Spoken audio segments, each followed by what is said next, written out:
C'est Ça ma vie, une série d'histoires de vie produite par CCP avec le soutien financier du PEPFAR.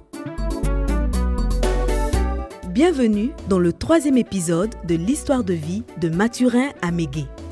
C'est le début de la crise en Côte d'Ivoire. Mathurin est gravement malade. Abandonné par sa femme, il fait partir ses enfants au village et décide d'aller se soigner au Burkina Faso auprès d'un guérisseur renommé. Nous sommes arrivés au Burkina. Devant le campement du féticheur Peul, je vois des statuettes et des masques couverts de sang posés sur des termitières. J'ai la chair de poule. Le fils du féticheur qui m'accompagne me dit de ne pas avoir peur. Je veux guérir. Je veux retrouver ma santé. Je domine alors ma peur. Nous sommes entrés. Je vois des malades, des gens avec des chaînes aux pieds. Plus tard, j'apprends que ce sont des fous. Les familles les font soigner ici. Le fils du féticheur m'introduit dans la case sacrée. Il y a le féticheur et son interprète. Comme je comprends le dioula, l'interprète me parle dans cette langue. Le vieux féticheur consulte ses courriers. Encore une fois, le problème de la sorcellerie ressort.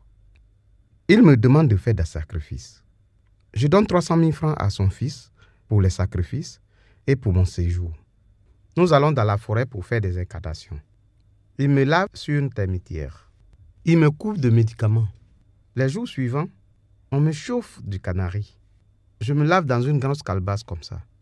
Je dois boire aussi de l'eau dans un tronc d'arbre, sans verre, sans cuillère.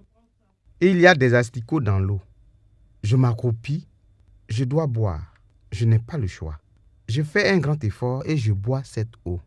Mais ce qui est pénible aussi, c'est la nourriture.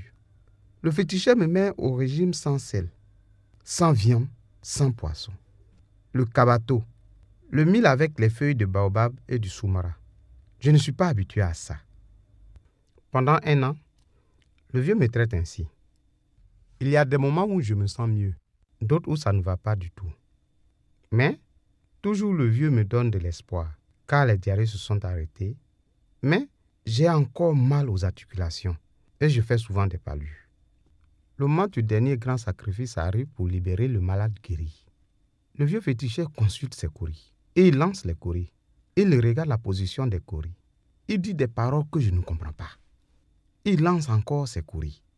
Il regarde longtemps et là, il me dit « Mon fils, il faut être fort. Je vais te dire la vérité. Je n'ai pas pu te guérir. Je ne peux plus rien faire pour toi.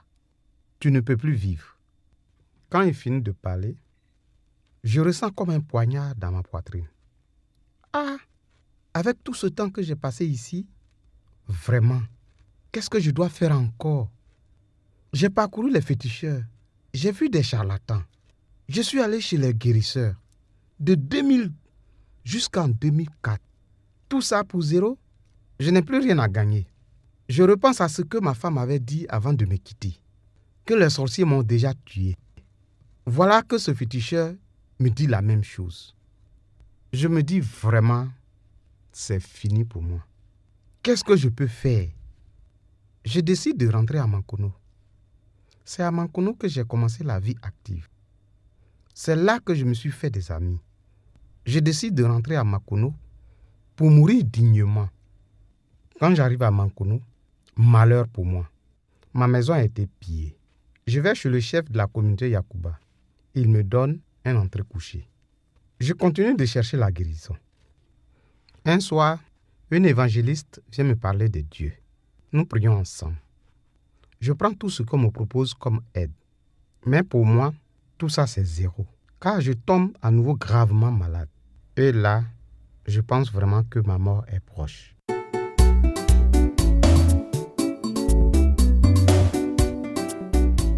Convaincu de la prédiction du féticheur, Mathurin croit qu'il vit ses derniers jours. Il préfère rentrer à Mankono pour être entouré de ses proches. Ses amis vont-ils le laisser aller au désespoir? Pour le savoir, ne ratez pas le prochain épisode. C'est Ça ma vie, une production de CCP réalisée avec le soutien financier du PEPFAR. Rejoignez-nous sur facebook.com/jhuccp.côte d'Ivoire pour discuter de ce témoignage.